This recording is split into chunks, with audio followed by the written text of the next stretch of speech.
Hi guys, তোমরা সবাই কেমন আছো? আশা করি ভালো আছো। আমি তো ভালোই আছি। তো তোমরা সকলেও নিশ্চয়ই ভালো আছো। তো সকাল 6টার সময় আজকে ঘুম থেকে উঠেছি। উঠে তারপর বাড়ির উঠোন, তারপর ঘর, তারপর বাসন সব কিছু পরিষ্কার করে নিয়েছি, ঝাড় দিয়েছি, উঠোন ঝাড় দিয়েছি, ঘর ঝাড় দিয়েছি, বাসন মেজেছি, সব কাজ করে তারপর ভাবলাম আজকে কি রান্না করব। তারপর ঘরে দেখি গিয়ে বাঁধাকপি আছে, কোয়াশ আছে, এগুলো আছে। তো ওগুলোই কাটতে বসে পড়েছি। তো আজকে শনিবার, আমাদের নিরামিষ খাবে। প্রত্যেক শনিবারই আমরা নিরামিষ খাই।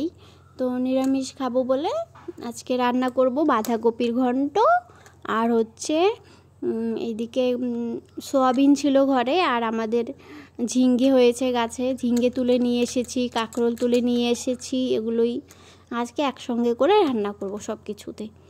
তো কাটতে বসে পড়েছি। আর ওইদিকে দেখো আমার ছেলে পেছন পেছন ঘোরে, আর ওকে রাখার মতো কেউ নেই। আমাকে একাই ওকে সামলাতেও হবে, ও দুষ্টুমি করবে আর এদিকে আমি কাজ করব, এরকম। তো এদিকে আমি এগুলো মেখে নিচ্ছি, কাঁকরোলগুলো কেটে নিয়েছি, তারপর ওগুলো ভাজা করব, আর করলারও ভাজা করব আজকে।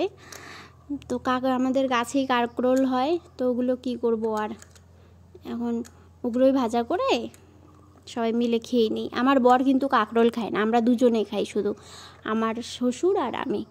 তো ওগুলোই ভাজতে বসে পড়েছি। তো ভেজে প্রথমে তেল দিয়ে দিলাম, তারপর এখন একে একে তুলে দেব কাঁকরোলগুলো তুলে দিয়ে একটু কড়া করে ভেজে নেব, কারণ কড়া করে না ভাজলে না খেতে অতটা ভালো লাগে না। তো কড়া করে ভেজে নিলে খেতে ভালো লাগে, তাই কড়া করে ভেজে নেব, একটু লাল লাল করে ভেজে নেব। আর গ্যাসে রান্নাটা না আমার একদম পোষায় না, ভালো লাগে না। আর আমাদের ঘর ভেঙেছে, রান্নাঘর নতুন ঘর করেছে, তো উনুন বানানো হয়নি এখনো মাটিও পাইনি। সবাই আমাদের এখানে চাষ করে দিয়েছে, আর বর্ষাকাল যেহেতু মাটির অনেক ওজন, আমার মাটি অনেক দূর থেকে আনতে হয়, মাটিও আনতে পারছি না, তার জন্য উনুনটাও বানানো হচ্ছে না। আর আমাদের এখানে যেহেতু বালি মাটি, তার জন্য উনুন বানালে বালি মাটিগুলো না থাকে না, পড়ে যায়। তার জন্য যেহেতু একটু আঠালো মাটি লাগবে, তার জন্য আমি বানাতে পারছি না। আঠালো মাটি অনেক দূর থেকে আনতে হয়, তাই পারছি না আনতে এখনো পর্যন্ত। তাই দেখো কাঁকরোলগুলো ভেজে নিচ্ছি। আর আজকে নিরামিষ খাবো বলে সব এই কড়া, সব হাঁড়ি সব মেজে নিয়েছি, খুব ভালো করে পরিষ্কার করে নিয়েছি, পরিষ্কার করে রান্না বসিয়েছি। শনিবার তো আমরা দুবেলাই ভাত খাই, আর রাতে একটু আলাদা খাবার রাখি। মনে করো যে রুটি, যদি আটা থাকতো তাহলে রুটি বানাতাম, কিন্তু আজকে আটা নেই সেহেতু আজকে কি হবে জানি না, কিন্তু যেটা বলবে আমার বর সেটাই করব রাতে। তো এখন ওই আবার করলাগুলো তুলে দিলাম, করলাগুলো ভেজে নেব, ভেজে নিয়ে তারপর সবজিও রান্না করতে হবে। আমার কিন্তু রান্না করতে খুবই ভালো লাগে। আর আমার বিয়ে হয়েছে 7 বছর হয়ে গেছে, যেদিন থেকে বিয়ে হয়েছে তার পরের দিন থেকেই রান্নাঘরে ঢুকেছি, একদিনও আমার রেহাই নেই। প্রত্যেক দিন 3 বেলা 2 বেলা করে রান্না করতে হয়, এরকম একটা ব্যাপার। আর আমার শাশুড়িও নেই, শাশুড়ি থাকলে তবু একটু হেল্প করতো, কিন্তু শাশুড়ি নেই সেহেতু আমাকেই সব কিছু করতে হয়, বাড়ি ঘর সব সামলাতে হয়, বাড়ির কাজ সব আমাকেই করতে হয়।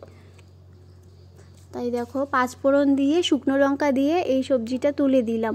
কোয়াশ, আলু, সয়াবিন তুলে দিয়েছি। তারপর এটা একটু ভেজে নেব, কষিয়ে নেব। তারপর দিয়ে দিলাম হলুদ, লবণ, তারপর দিয়ে দিলাম মশলা, আদা, জিরে বাটা, আর কাঁচা লঙ্কা দিই। আমি শুকনো লঙ্কা দিই না সবজিতে, কারণ শুকনো লঙ্কা দিলে খুবই ঝাল হয়, আর বাচ্চা যেহেতু খায় আমাদের, তার জন্য আমাদের বাড়িতে একটা ছোট বাচ্চা আছে, আমার ছেলে আছে, তো সে যেহেতু খায় তার জন্য আমি শুকনো লঙ্কাটা ইউজ করি না, আমি কাঁচা লঙ্কাটাই ইউজ করি, কারণ ও খেতে পায় না, আর ওকে তো সব সবজি দিয়ে খেতে হয়, তাই না? ওর জন্য তো এক্সট্রা কিচ্ছু রান্না করি না, আমি এগুলো দিয়েই ওকে শুকনো শুকনো করে মেখে খাইয়ে দিই। তারপর দেখো ওই সবজিটা হয়ে গেছে, তারপর রান্না করছি। এখন দিয়ে দিলাম বাঁধাকপিটা কষিয়ে নিচ্ছি।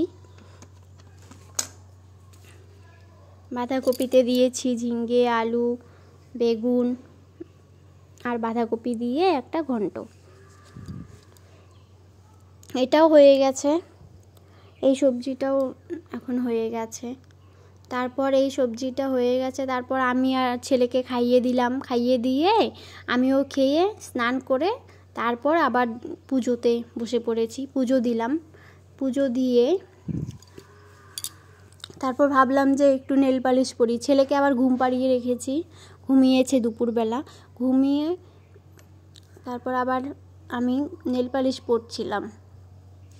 নেল পালিশ অনেক দিন থেকে পরা হয় না যেহেতু, আর এখন তো শ্রাবণ মাস, সবাই সবুজ চুড়ি, সবুজ নেল পালিশ পরেছে, কিন্তু আমিই পরিনি, আমি শুধু একা বাদ পড়ে গেছি, তাই আমিও পরে নিচ্ছিলাম সবুজ নেল পালিশ। আর আমাদের তো গ্রামে বাড়ি, আর আমি কোথাও যাই না, বাড়িতেই থাকি সচরাচর, খুব কমই বেরোই বাড়ির থেকে। বাড়িতেই যা কাজ থাকে ওগুলোই করে উঠতে পারি না আমি, একা একা এত কাজ করা সম্ভব নাকি, কিন্তু চেষ্টা করি। তারপর দেখো নেল পালিশ পরে নিচ্ছি, পায়ে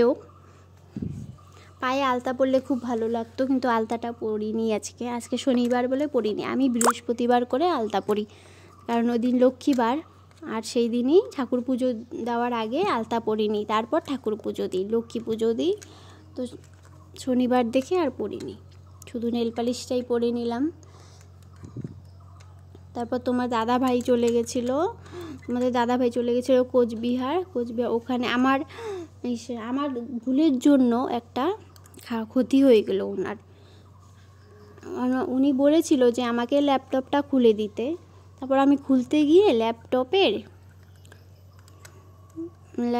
কর্নারটা ভেঙে দিয়েছি, এখন ওটাই ঠিক করতে গিয়েছে কোচবিহারে, তো অনেকক্ষণ সময় হয়ে যাবে আজকে, ওখানেই লেগে যাবে, মনে হচ্ছে 3-4 ঘন্টা লেগে যাবে ওটা ঠিক করতে, আর টাকাও তো ক্ষতিপূরণ দিতে হবে আজকে, আমার জন্য কতটা ক্ষতি হয়ে গেল।